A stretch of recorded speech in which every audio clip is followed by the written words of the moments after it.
Smart Listener, mari dukung pertumbuhan ekonomi syariah Indonesia untuk kemajuan dan kesejahteraan bersama.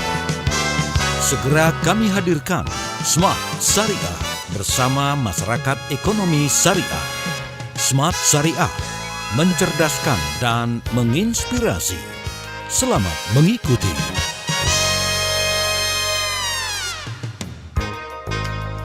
Assalamualaikum warahmatullahi wabarakatuh. Selamat siang Smartlisteners di seluruh pelosok Nusantara. Apa kabar Anda di kesempatan hari ini, Senin 10 Januari 2021. Terima kasih Anda masih bersama dengan kami di tahun 2020 ini, dan tanpa mengurangi rasa hormat kami, izinkan saya Daryl Adam mewakili segenap kru Smart FM yang bertugas dari 10 kota besar Smart FM Network mengucapkan selamat tahun baru.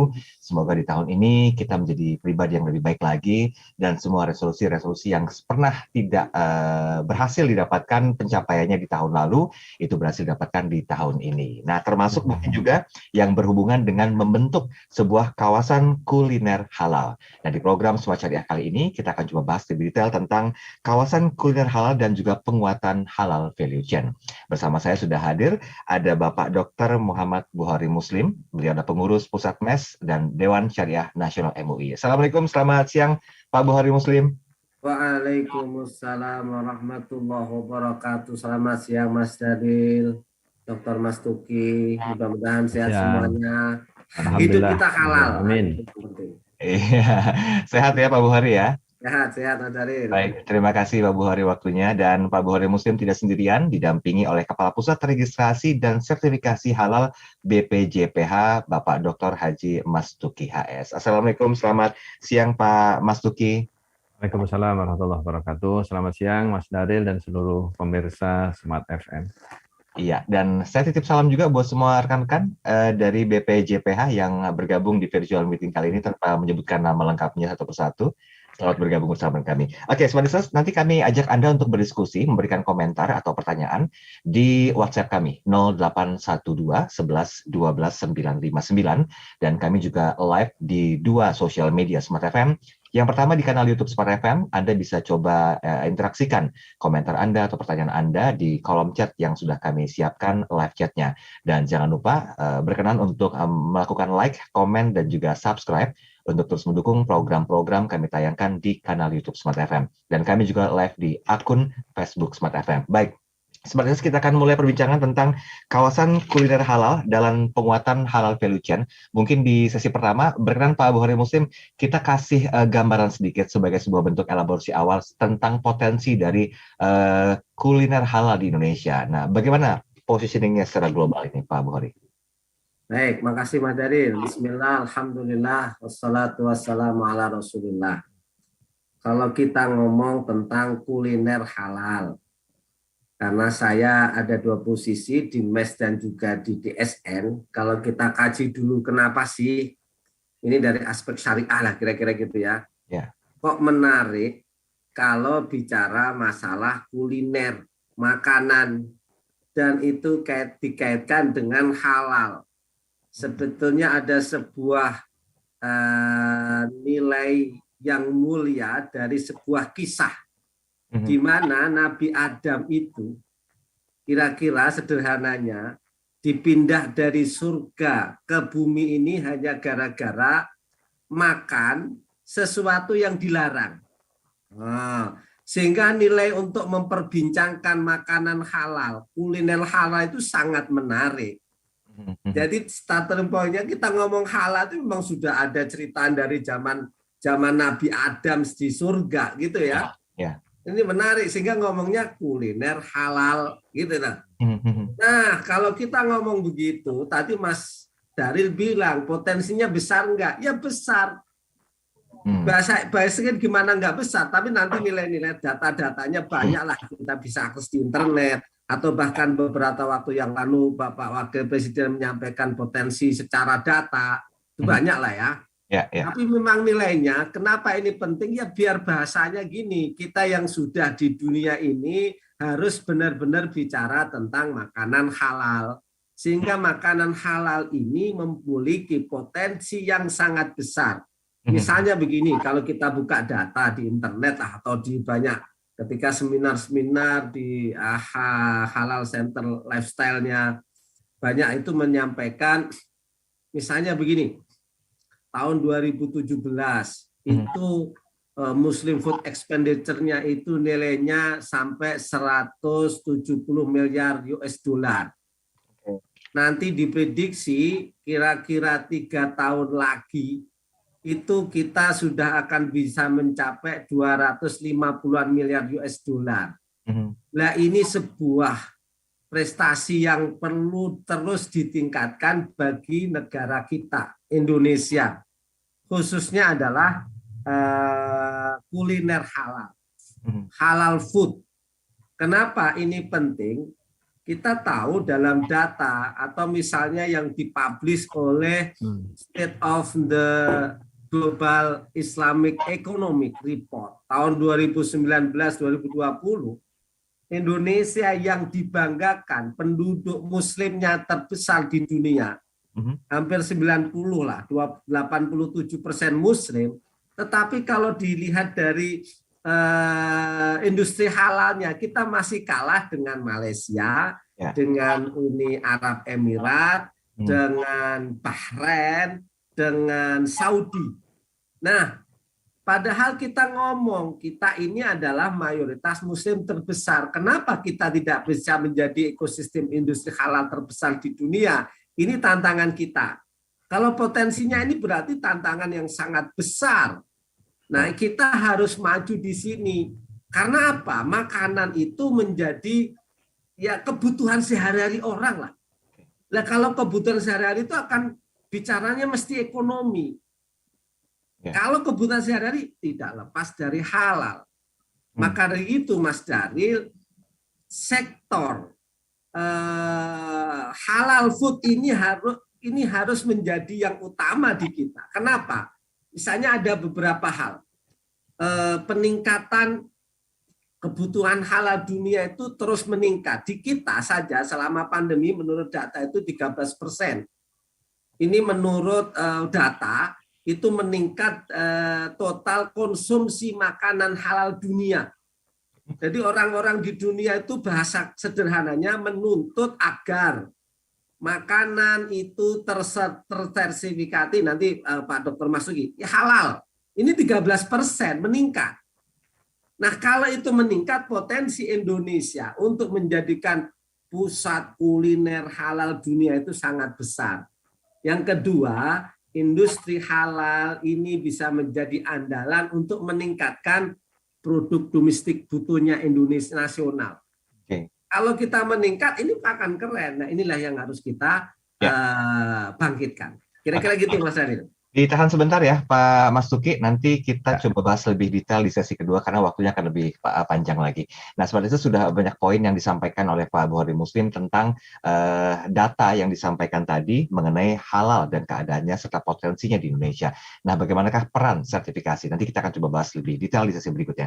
Kami undang Anda di WhatsApp 0812 11 12 959 atau berkomentar karena kami live di sosial media kanal YouTube Smart FM.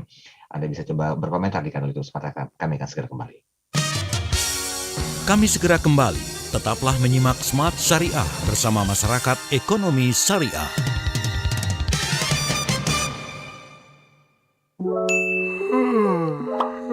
Hai Smart Listener, sudah tahu belum? Kini Anda bisa menyaksikan Smart FM. Iya, menyaksikan.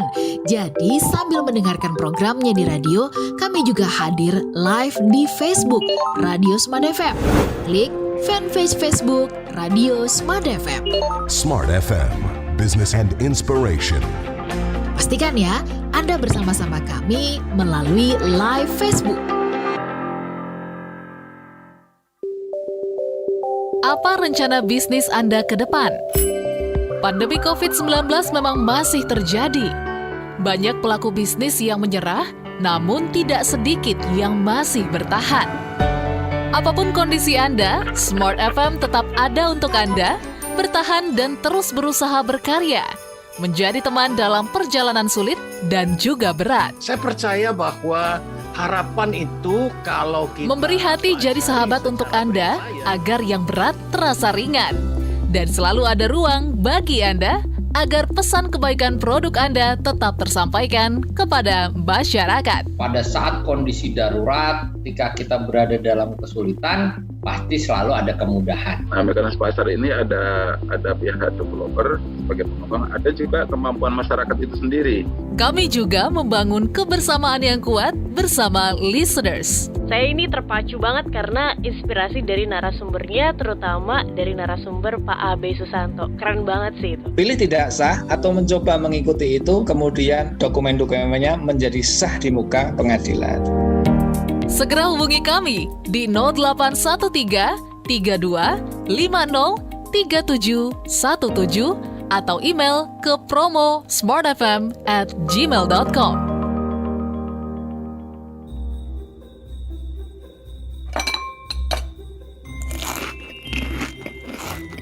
Supaya badan sehat, harus makan makanan yang bergizi.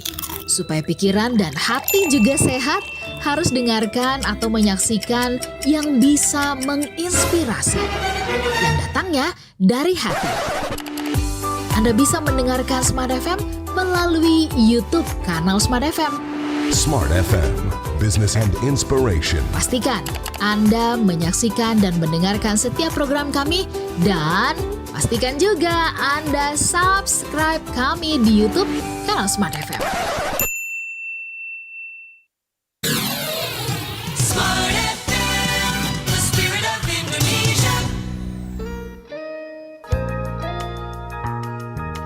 Kembali Anda ikuti program Smart Syariah bersama Masyarakat Ekonomi Syariah.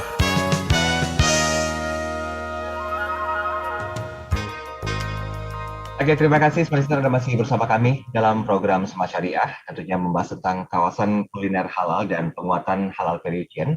Bersama saya ada Bapak Dr. Muhammad Bukhari Muslim selaku pengurus Pusat MES dan Dewan Syariah Nasional MUI, juga ada Bapak Dr. Haji Mas Tuki HS, Kepala Pusat Registrasi dan Sertifikasi Halal BPJPH. Nah, secara perspektif sudah disampaikan tadi bagaimanakah potensi halal di Indonesia dan juga positioningnya di global market halal ini sendiri. Tapi mungkin kalau kita bicara masalah halal, Pak Bukhari menyampaikan ada kenaikan yang sangat signifikan, itu 13%. Dan ini juga berpengaruh terhadap PDB-nya. Tetapi ada satu hal, Pak Mas Tuki, mohon izin Pak, yang memang dipertanyakan sama, ya mungkin saya bahasakannya orang-orang Indonesia ya Pak Mas Tuki ya, karena itu mereka melihat dan ada satu bukti keyakinan berupa sertifikasi halal. Ini baru merupakan satu hal yang meyakinkan bagi masyarakat Indonesia untuk entah itu mengkonsumsi atau mencoba untuk merasakan entah itu produk makanan atau hal-hal yang lainnya. Nah, menurut Bapak, seberapa penting sebetulnya sertifikasi halal dalam mendorong penguatan daya saing produk halal di Indonesia? Karena ini kan berhubungan dengan bisnis entitasnya pada prinsipnya, Pak. Silakan Pak Mas Tuki. Ya, terima kasih Mas Daril dan para listeners. Kalau ditanya seberapa penting, itu dua jawaban setidaknya bisa diberikan. Pertama, seberapa penting itu perspektifnya dari regulasi yang ada dan pemangku kepentingan halal. Kalau itu pasti dana sangat-sangat penting. Sangat-sangat penting. Pertama, tuntutan regulasi yang ada. Namun di dalam regulasi Undang-Undang Jaminan Produk Halal itu sejatinya karena berkaitan dengan jaminan produk halal itu tidak ansih soal regulasi. Bukan soal ansih regulasi, tapi adalah pengejawantahan dari nilai-nilai agama. Regulasi itu hanya mengatur saja bagaimana pelaksanaan ajaran agama yang oleh umat Islam itu diyakini sebagai bagian dari kewajiban untuk menjalankan agama. Seperti halnya sholat, melaksanakan ibadah haji, itu diatur dan kemudian ada undang-undang regulasinya tentang haji, tentang pelaksanaan misalnya pernikahan. Nah, halal itu adalah impresi, adalah ajaran, ya. Amar, kalau dari Kiai Bukhari Muslim itu sebagai amar itu. Karena perintah agamanya adalah ya ayyuhan nas kulu mimma fil ardi halalan thayyiban. Hendaklah kalian mengkonsumsi, makan, minum, menggunakan dan seterusnya itu apa yang halal dan thayyib.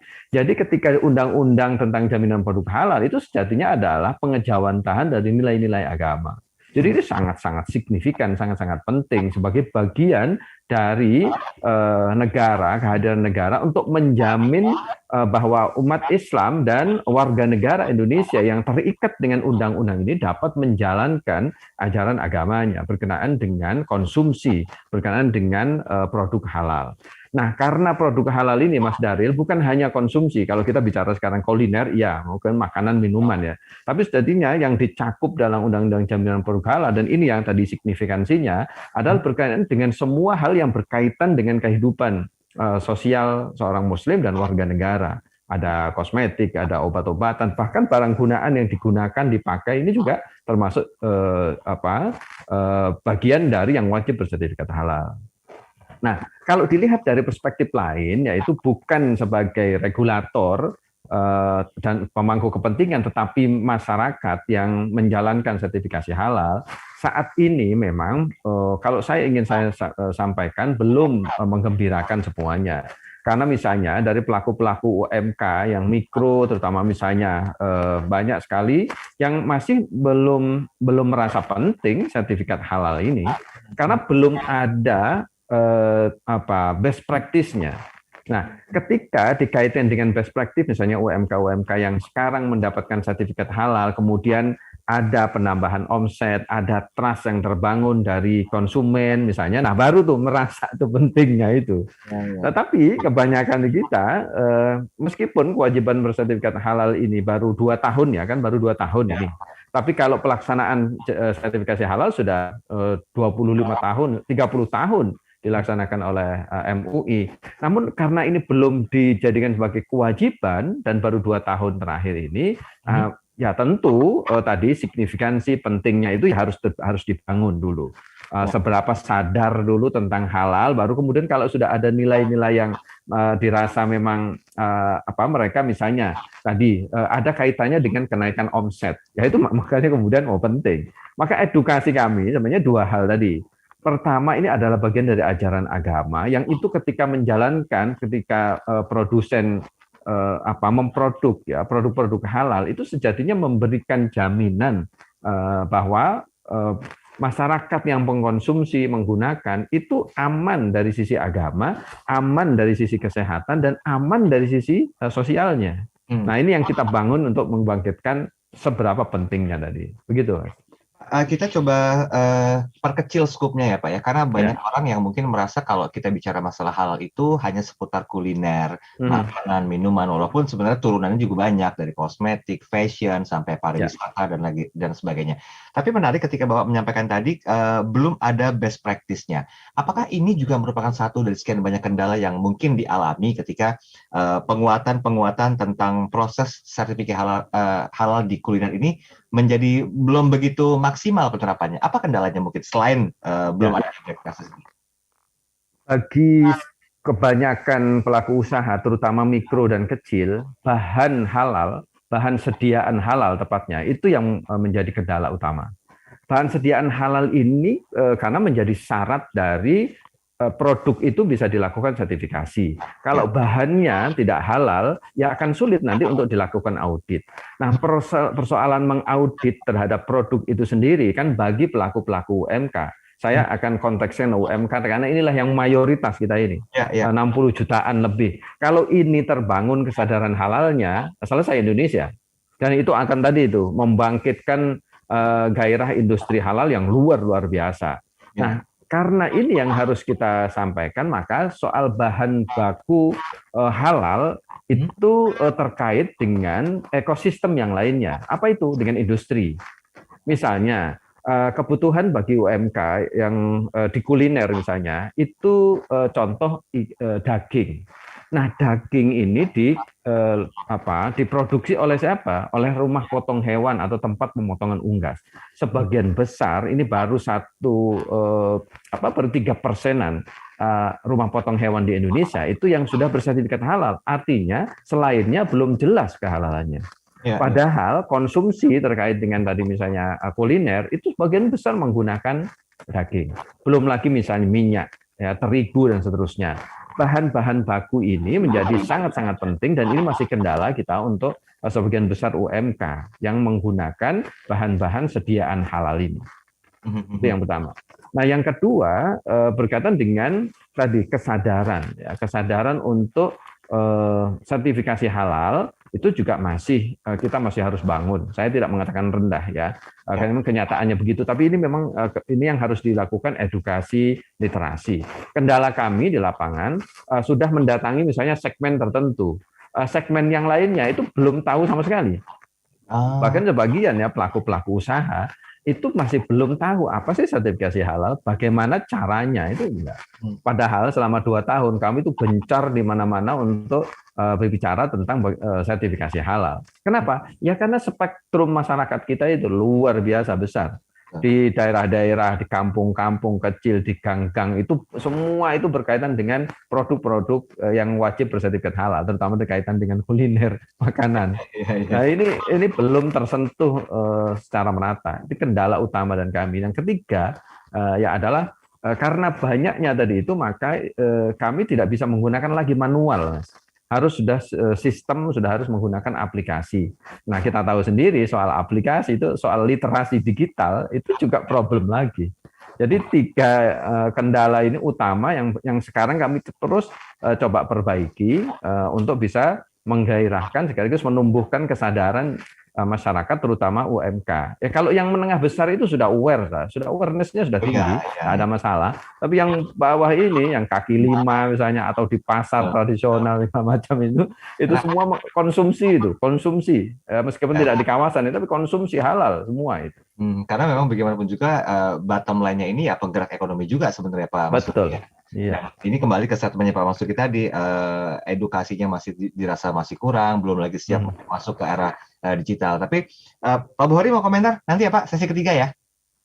Nggak apa ya, tanggung waktunya. Nanti kita akan bahas lebih jauh lagi dari hulu ke hilirnya, karena memang akan bermuara pada kuliner halal. Nah, apa kira-kira hal yang menjadi peran dalam ekosistem halal value chain untuk sektor kuliner? Nanti di sesi yang berikutnya, kami akan segera kembali. Kami segera kembali. Tetaplah menyimak Smart Syariah bersama Masyarakat Ekonomi Syariah.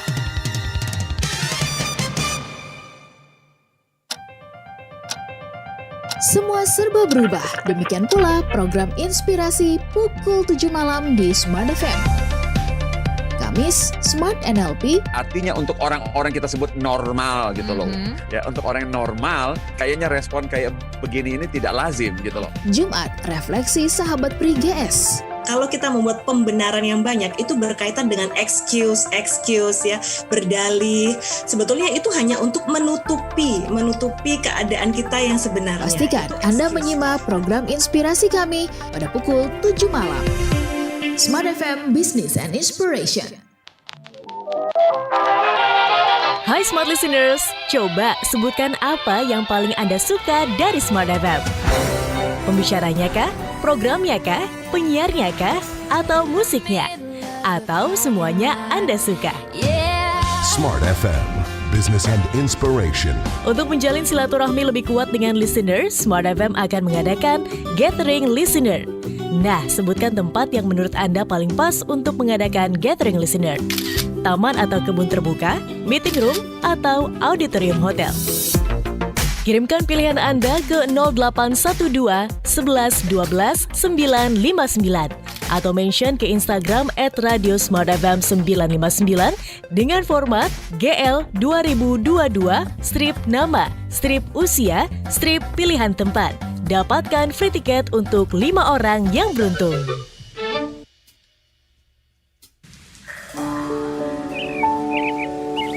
Pagi-pagi memang seneng banget dengar kicauan burung. Tapi kalau dengar kicauan tentang apa yang dilakukan dan update dari Smart FM, juga bisa loh. Smart FM, Business and Inspiration. Follow Twitter Smart FM @radiosmartfm959 dan dengarkan kicauan-kicauan kami tentang berbagai hal yang positif. Pastikan follow Twitter @radiosmartfm959. Smart FM, the spirit of Indonesia.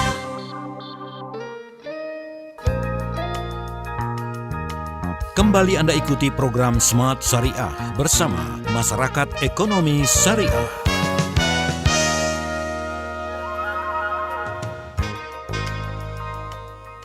Ya, terima kasih. Smart Listener, Anda masih bersama kami dalam program Smart Syariah. Fokus bahasan kita masih tentang kawasan kuliner halal dan juga penguatan halal value chain bersama dengan Bapak Dr. Muhammad Bukhari Muslim selaku pengurus pusat MES dan Dewan Syariah Nasional MUI. Juga hadir Bapak Dr. Haji Masduki HS, Kepala Pusat Registrasi dan Sertifikasi Halal BPJPH. Tadi sempat tertahan tentang beberapa hal yang menjadi sebuah kendala sebetulnya sehingga ini menjadi permasalahan tersendiri gitu. Ada beberapa poin penting disampaikan oleh Pak Masduki, belum masifnya edukasi, kemudian juga tantangan ke depan masih berhubungan dengan literasi digital yang ini masih juga menjadi PR ya, karena kalau dirunut lebih jauh Pak Masduki, ini peran pemerintah juga terlibat di dalamnya ya, infrastruktur segala macamnya dan juga pembentukan SDM-nya sendiri. Oke, saya mau ke Pak Bukhari. Pak Bukhari, kalau kita melihat tentang hal yang menjadi ekosistem dalam halal value chain sendiri, boleh nggak digambarkan bagaimana sebenarnya sektor kuliner ini punya peran yang sangat masif dalam hal halal value chain di Indonesia, khususnya pembentukan ekosistem, karena mungkin bermuara dari situ awalnya ketika trust ada terhadap produk kuliner yang sehari-hari identik dengan konsumsi masyarakat, itu sudah ada ditambah sertifikasinya sehingga menjadi ekosistem. Nah, sektor kuliner itu seperti apa kira-kira peran pentingnya? Oke, terima kasih Mas Daril. Kita review ulang, di mana tadi disampaikan Pak Kapus ya. Halal itu tidak hanya bicara tentang makanan. Ya. Halal value chain itu ingin membuat sebuah mata rantai nilai halal mulai dari fashion, kemudian di sana ada farmasi, kosmetik, obat-obatan dan lain sebagainya. Ada rekreasi halal. Ada pariwisata halal, ada nanti lembaga keuangan syariah atau halal. Di antara ujung atau kepala dari halal value chain itu diharapkan adalah makanan dan minuman, halal food. Kenapa itu penting? Orang hidup itu yang paling pokok adalah makanan. Orang tidak bisa tidak memenuhi unsur makanan pokoknya. Pasti urusannya adalah makanan. Betul. Yaitu food, makanan dan minuman. Sehingga kalau kita bicara kuliner halal food, maka yang lain ini nanti akan mengikuti otomatis ya. Itu karena yang utama kita bahas. Coba kalau tidak percaya, misalnya kalau kita lihat laporan-laporan Bank Indonesia atau Kementerian Keuangan, mesti yang dibahas tiap hari atau nggak usah jauh-jauh lah berita. Makanan setiap hari itu menjadi tolak ukur harga misalnya. Makanan harga makanan pokok pada hari ini di pasar ini. Ngomongnya kan makanan. Nah, karena makanan menjadi tulang punggung yang pokok, maka harus dibahas. Kalau makanan halal food menjadi tolak ukur kita, yang lain akan ngikut. Sehingga kuliner halal ini menjadi faktor utama untuk halal value chain. Gitu kira-kira. Kalau ini sudah bisa, insya Allah akan meningkat pesat. Misalnya begini Mas Darin, pada tahun kemarin, 2020, Indonesia itu kan kita sudah sama-sama tahu, pemerintah sangat mendukung semua stakeholder, ada BPJPH, ada KNKS, ada BI, agar Indonesia bahkan dideklarasikan oleh pemerintah menjadi pusat halal dunia, kira-kira gitulah. Itu sebetulnya indikasinya sudah sangat banyak. Untuk menuju ke sana insya Allah bisa tercapai. Misalnya tahun 2020. Nilai ekspor bahan makanan halal Indonesia itu tumbuh 17%. Ini nilai ekspor untuk bahan makanan halal ya. Nah nanti ini tantangan kita bersama tuh BPJS untuk bahwa tadi mensertifikasi halal tadi. Ini karena sih kita meningkat tahun 2020, 2021 belum ada laporannya nih. Nah ini nilainya kalau naik 17% itu sangat tinggi. Sekitar 34 miliar US dollar. Itu kan luar biasa nih. Nah nanti kalau meningkatnya sampai 50%, dasar ini makanan saja tuh. Itu maksud saya gini, ketika Indonesia mendeklarasikan pusat halal dunia, semuanya makanan sudah orang mengakui halal loh gitu. Apalagi kita didukung ada BPJPH, kemudian ada MUI untuk yang menstempel halalnya, kan gitu nih. Betul. Nah ini kan keren, dunia sudah tidak lagi, oh kalau makanan dari Indonesia itu sudah nggak ditanya, halal kok, sudah selesai. Nah ini kita harapkan seperti itu. Sehingga kuliner halal ini benar-benar menjadi pokok utama untuk menjadi sistem halal value chain yang diharapkan untuk memimpin dunia Indonesia menjadi pusat halal dunia. Kira-kira gitu, Mas. Ini ya baik. Terima kasih Pak Buhori. Ini erat keterkaitannya dengan bahasan kita beberapa edisi yang lalu ya Pak Buhori ya, tentang kawasan Kauman di Solo ya, Betul. Yang kawasan kuliner Yes. halal. Nah, ini kita itu diantaranya nanti usahanya iya. Karena masih menjadi pilot project-nya gitu ya, untuk bisa menjadikan banyak daerah di sekitarnya, paling tidak itu juga menduplikasi sistem tersebut. Nah, yang ingin saya tanyakan ke Pak Mas Tuki, apa yang mungkin perlu diperhatikan dalam pengembangan sebuah kawasan kuliner halal? Contohnya mungkin yang di Kauman ini sebagai sebuah pilot project. Ya, Mas Daril, Mas Adam, BPJPH bersama dengan KNKS, bersama dengan MES, karena saya juga pengurus pusat MES, dan juga KL yang lainnya, kementerian lembaga yang lainnya, itu sudah mengembangkan setidaknya kawasan-kawasan kuliner itu ada 3 jenis. Ya. Pertama, kawasan kuliner halal yang di Solo ini menjadi proyek. Itu yang sekarang sudah berjalan, bahkan kemarin sudah ada festival kuliner. Yang kedua ada namanya zona khas kuliner halal aman dan sehat. Yaitu sudah kita inisiasi di Jakarta ini, sudah ada kawasan namanya Rasuna Garden Food yang menjadi piloting untuk kuliner halal.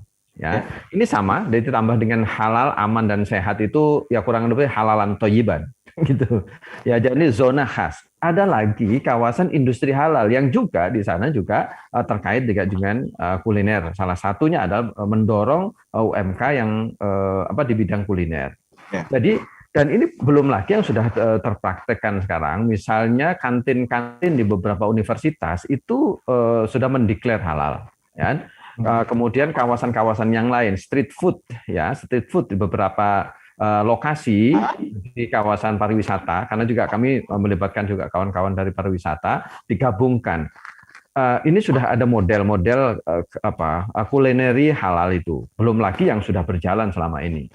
Nah, di Sulawesi Selatan misalnya, baru saja sebulan yang lalu kami bertemu dengan Pemda yang komitmennya untuk menjadikan satu kawasan kuliner khusus untuk menyediakan makanan dan minuman. Nah, jadi potensi-potensi ini berkaitan dengan kalau kita sampaikan you are what you eat. Anta madza ta'kulu, katanya Kiai Bukhari. Ya, kamu itu adalah apa yang kamu makan. Jadi memang kuliner itu erat kaitannya dengan pembentukan generasi. Nah, pembentukan generasi yang baik itu dimulai dari makanan konsumsi yang halal, yang thayyib. Nah, ini lagi-lagi signifikansinya kenapa kuliner kemudian menjadi sasaran. Nah, betapa kita setiap saat, setiap hari makan konsumsi. Kalau makan konsumsi ini halal, maka pastilah ini akan menjamin keberlangsungan kehidupan generasi yang baik. Makanya MES dan bersama dengan juga kami dari BPJPH itu sangat support terhadap munculnya zona atau kawasan-kawasan yang mempromot kulineri khas ya masing-masing. Ya, kalau ini terus didorong, akan terbentuk tadi ekosistem halal. Ekosistem halal itu apa? Misalnya tadi, kami membayangkan ketika mencoba untuk mendesain kawasan kuliner halal di Solo maupun yang tadi khas tadi itu akan terbentuk ekosistem dan terbentuk juga halal value chain-nya. Kenapa? Karena ketika sudah ada kawasan atau zona halal, maka di situ bukan hanya tenannya yang berlangsung, tapi ada juga supplier. Nah, supplier ini tadi bahan baku, ya bahan tambahan, macam-macam itu kaitannya dengan industri. Belum lagi nanti ada pengolahan, ada penyajian, ada kemudian masyarakat yang terlibat di dalamnya. Di situ saja itu sudah terbentuk ekosistem halal. Ya.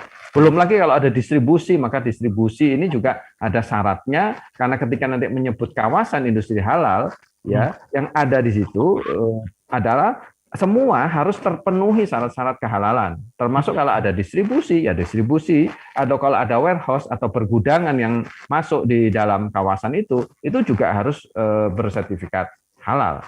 Nah, kalau ini semua termasuk penyajian, ada restoran, segala macam, itu harus terpenuhi syarat-syarat kehalalan. Makanya, kenapa kawasan ini kita coba untuk inisiasi dan menjadi piloting, karena inilah nanti yang akan menjadi model pembentukan ekosistem halal dan sekaligus halal value chain itu terbentuk dengan baik. Kalau misalnya di kawasan kampus berbeda, kawasan misalnya di mall misalnya ya, itu akan juga terbentuk berpengaruh terhadap lingkungan. Lingkungan ini ya, yang juga tadi ada syarat juga, nggak mungkin kawasan nyebut halal tapi lingkungannya misalnya kumuh, misalnya gitu, sanitasinya nggak benar. Ya kan, masyarakat yang datang ke situ bisa beragam, tetapi sudah dengan penyajian semuanya, layanannya itu layanan yang prima, karena halal itu meniscayakan adalah premium quality, kualitas yang premium. Kalau enggak dilaksanakan premium quality, ya bukan halal dan thayyib gitu. Jadi ini yang sejatinya yang ada di balik kenapa kawasan atau zona halal tadi itu untuk membangun model dan pola yang itu bisa didiseminasi kemana-mana. Oke, tidak hanya identik dengan halal itu hanya seputar kebutuhan masyarakat Islam saja di sebuah negeri ya, tapi sudah mencakup ke semua aspek kehidupan ya, Pak Mastuki ya. Iya betul. Jadi misalnya ini contoh Mas Daryl, kawasan keuntungan dari kuliner halal itu bisa dua. Ya, bisa yang memang konsumsi halal aman dia, misalnya Muslim, ya kan? Karena misalnya tidak mengkonsumsi non halal. Tapi bagi yang biasa, saudara-saudara kita misalnya, yang juga mengkonsumsi misalnya non halal, makan di tempat halal aman dia, ya kan? Tapi kalau misalnya ini bandingan sebagai perbandingan saja, misalnya ada kawasan yang non halal, maka dia hanya pelanggannya yang akan datang itu yang non halal saja, yang halal maksudnya tidak akan mungkin. Dan dua-duanya ini dalam regulasi harus ada penjelasan.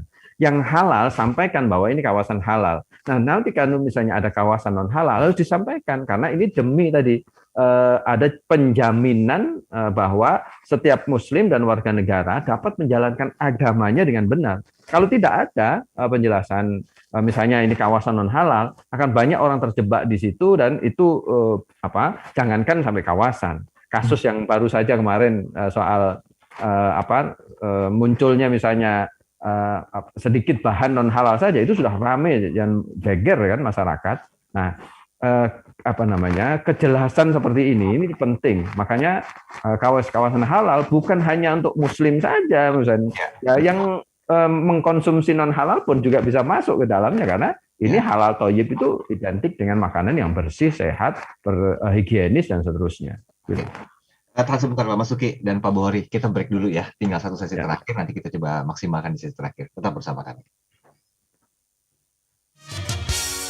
Kami segera kembali. Tetaplah menyimak Smart Syariah bersama Masyarakat Ekonomi Syariah.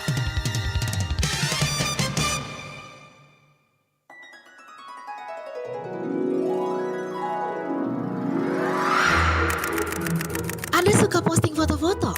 Kalau gitu sama dong dengan Radio Smart FM. Kami juga senang memposting foto-foto berbagai kegiatan yang dilakukan oleh Radio Smart FM, baik yang di Jakarta maupun di seluruh Indonesia. Dan ada beragam kuis yang kami gelar di sana. Yuk, follow Instagram Radio Smart FM 959. Pastikan ya, follow Instagram @radiosmartfm 959. Smart FM, Business and Inspiration.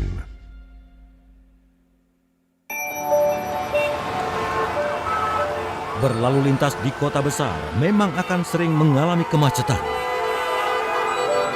Tapi kalau bisnis atau usaha Anda tentu tak boleh sampai macet.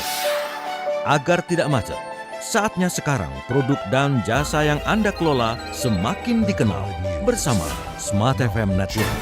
Business information, wisdom, and inspiration. Bersama Smart FM Network, produk dan jasa Anda berpeluang semakin dikenal, dipercaya, dan dipilih masyarakat. Promosikan produk dan jasa Anda di Smart FM Network dengan jangkauan luas, program-program berkualitas dan inspiratif. Kami siap membantu bisnis atau usaha Anda lebih sukses.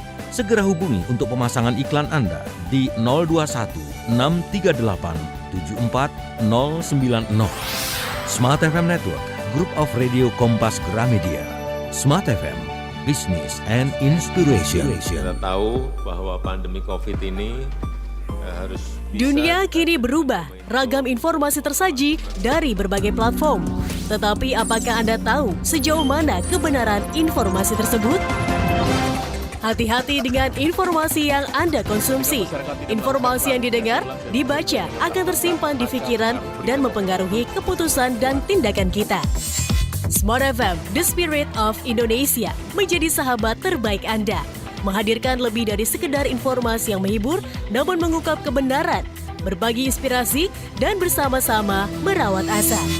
Apakah yang dimaksud dengan sukses adalah? Maka bila sosialisasi berkurang, maka secara otomatis keuangan berputar itu akan menipis. Di digital, kamu lakukan apapun, rekam jejak digital kamu. Subscribe YouTube Smart FM dan mari nikmati berbagai layanan video Smart FM di YouTube channel Smart FM. Semua kami hadirkan untuk mengedukasi, menginspirasi, menguatkan, dan bersama Anda merawat asa. Smart FM, Business and Inspiration. So, pastikan subscribe YouTube channel Smart FM. Smart FM, the spirit of Indonesia. Kembali Anda ikuti program Smart Syariah bersama Masyarakat Ekonomi Syariah.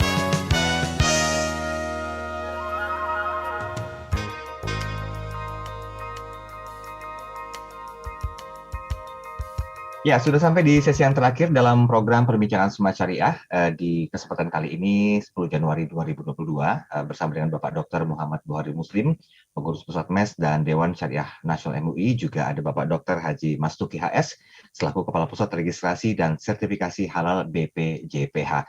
Mohon izin sebentar, saya mau ke WhatsApp dulu Pak Buhari Muslim dan juga Pak Mastuki. Ini ada komentar positif yang masuk dari Pak Budiono di Banjarmasin.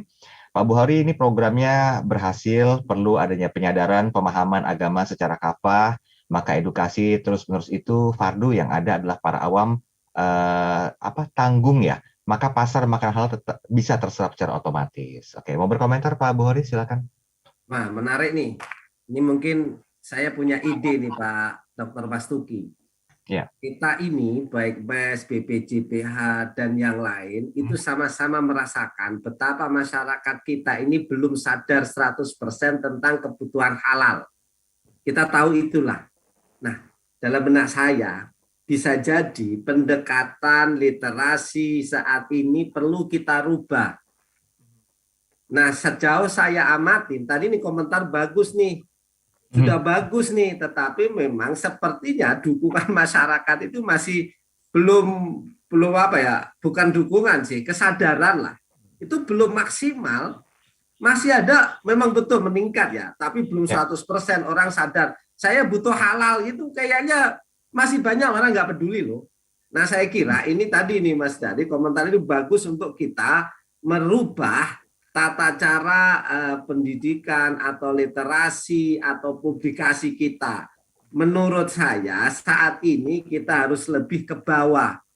Kita sering bicara di radio, di kampus-kampus, seminar-seminar. Mungkin sekarang kita turunkan pengajian-pengajian majelis taklim itu dikasih wawasan. Ustadz-ustadz bawah itu loh dikasih tahu wawasan betapa pentingnya makanan halal. Insya Allah ini diantara anunya Mas Dhani. Ya. Itu insya Allah nanti menyeluruh tuh. Nah, komentar tadi itu bagus kalau kita bisa merubah tata cara kita untuk melakukan literasi. Kira-kira gitu Mas Darin. Oke, baik. Ini bagian dari literasi juga sih sebetulnya dan juga edukasi Ya. juga. Pak Budiana, terima kasih banyak komentar positifnya Pak Budiana. Saya mau ke Pak Masuki dulu. Pak Masuki, kalau kita melihat ada dampak optimal pada penguatan halal value chain. Ini kan identik pula dengan apa yang sudah kita bahas hampir 1 jam ini ya. Kira-kira kawasan kuliner halal itu seperti apa dampak optimalnya yang mungkin mampu diberikan kalau kita bicara keterkaitannya erat dengan halal value chain sendiri, Pak Masuki? Ya, inisiatif untuk membuat kawasan kuliner halal misalnya itu karena ada kebutuhan di level lokal untuk bisa mengangkat kekhasan dari kuliner halal. Misalnya di Solo itu karena memang Kauman itu dari sisi budaya memiliki keunikan. Kemudian dari sisi daerah memang punya potensi yang luar biasa di sisi kuliner yang khas tadi itu. Nah, dari sisi ini saja kalau ditambahkan dengan nilai halal itu saja menjadi plus sudah. Kira-kira. Jadi plusnya itulah yang kita ambil. Contoh sama juga, ini yang zona khas tadi yang saya sampaikan, itu di beberapa kantin di universitas tertarik untuk menjadikan zona halal ya, kuliner halal aman dan sehat tadi itu. Itu sama juga, karena ini kalau dilihat dari pelanggannya ya, konsumernya, itu ya menginginkan semakin ada kawasan atau zona halal, semakin mereka memiliki kepastian untuk bisa mengkonsumsi kuliner di situ. Jadi perspektifnya bisa dari dari luar dan juga dalam. Artinya pelaku usaha sendiri itu memiliki keuntungan untuk terlibat di dalam suatu kawasan. Dibandingkan dengan misalnya sendiri-sendiri, kalau tenan-tenan ini digabungkan dalam satu kawasan, itu lebih lebih manageable. Kemudian dari sisi misalnya kepastian kebersihannya, higienitasnya misalnya terjamin. Kemudian ada untuk support terhadap logistiknya misalnya lebih mudah gitu. Kalau misalnya ada sharing terhadap fasilitas, istilah sharing facility ini juga menjadi bagian yang nanti dalam pelaksanaan sertifikasi halal, auditnya itu juga dipertimbangkan. Jadi kalau misalnya bersama-sama dengan sendiri, jamaah itu al-jamaah itu barokah katanya Ibu Hori kan. Semakin kita berjamaah dalam satu kawasan, itu keberkahan insya Allah akan lebih mudah. Seperti halnya kita sholat mendapatkan 27, ya kan, 27 ganjaran. Nah kalau ini 27 itu bisa dari sisi modal, dari sisi kesempatan, dari sisi peluang, dari sisi untuk misalnya ekspansi dan seterusnya. Nah dari sisi ekonomi apa? Ya terhadap kawasan sekitarnya itu juga akan meningkat, ekonomi akan bangkit, kemudian masyarakat akan mudah mendatangi, kemudian menjadi ciri khas dan seterusnya. Saya kira kalau dirinci akan banyak keuntungan-keuntungan dibandingkan dengan tadi misalnya ada di sendiri-sendiri. Itu idenya sebenarnya. Oke, semoga ini bisa ditampung ya, karena Pak Buhori kayaknya mendengarkan dengan penuh penghayatan yang sangat luar biasa nih. Kita coba tanyakan Pak Buhori. Pak Buhori di sesi terakhir, 2 menit terakhir saya berikan waktunya Pak Buhori. Apa yang mungkin bisa dilakukan oleh MES baik pusat dan juga daerah, karena para stakeholder juga perlu terlibat dalam hal ini agar yang namanya kawasan kuliner halal itu tidak hanya menjadi sebuah kawasan saja, tapi mampu menjadi sebuah penguat dari halal value chain. Apa yang mesti dilakukan? Baik, saya nambah dari Pak Dr. Mastuki ya. Jadi kuliner halal ini salah satu upaya. Tadi adalah ide besar, di mana program goal utamanya adalah mendeklarasikan Indonesia sebagai pusat halal. Salah satu upayanya dilakukan kita membuat wisata kuliner, gitu ya. Kan tadi kemarin beberapa waktu yang lalu kita sudah mengeksplor tentang kuliner Solo ya, Mas Daril. Kalau ini bisa, ini sebuah pilot project misalnya awal. Tadi disebut Pak Mas Tuki, kita pengen mengangkat betapa Indonesia memiliki kekayaan kuliner yang sangat luar biasa. Awal mula kita bangun di Solo sebagai pusat Islam masa itu, kemudian ada masjidnya, ada masyarakatnya, di Kauman terkenal halal. Nanti kita mungkin ide-ide itu akan muncul di semua wilayah. Kita pernah dengar Indonesia itu punya makanan terenak di dunia. Pernah dengar Mas Daril itu? Rendang. Apa namanya? Rendang, katanya gitu tuh. Iya. Loh, kalau itu bisa dipromosikan di dunia, ini halal dan terenak di dunia. Wah, begitu tuh. Itu satu poin lagi tuh. Dibikin lagi nanti di Padang, di mana-mana. Kalau ini bisa menjadi sebuah ekosistem halal value chain untuk wisata halal, maka tadi disebut semua stakeholder akan bekerja bersama-sama. Kata Al-Mukarram tadi kan, pemerintah daerahnya, misalnya Pemkot, kalau sekarang di Surakarta, nanti di Padang, mungkin di Betawi, di mana, itu membuat ini kerjasama ini.